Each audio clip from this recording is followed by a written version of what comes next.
Не би къде. Добре, добре. Ето ги, Боже, мои хубавите момчета. Добре.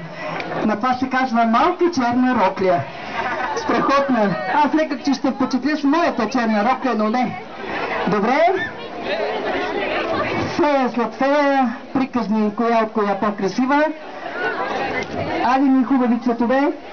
Харесват ми. Този път ми харесват повече, защото са по-съмпли, по-изчистени.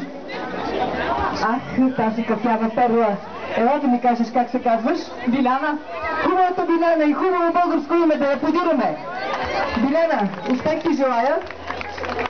Защо така се сгъчкахте тук нещо? Я колко място има на там? Нещо ли притеснява, май да пресичате сцената? Подирайте ми, защо е тази тишина? А ти, я да те видя тебе. Ти да не си емблемата, емблематичния знак тук на абитуриентите. Как се казваш, Чедо? Нанси. О, това е Нанси. Нанси. И? Защо си тук? С кой си тук? Мама. Коя е мама? Аз с кака? Я да ме водиш при кака. Я да видим коя е кака.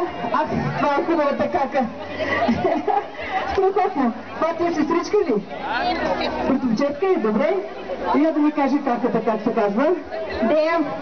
Дея. Страхотно име Дея. Мини малко напред, мини малко напред сега. Тези хубавите неща трябва да се виждат. Само я вижте колко е красива.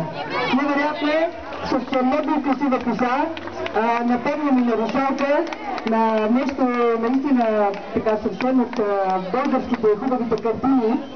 Много красива. Пожелавам ти успех.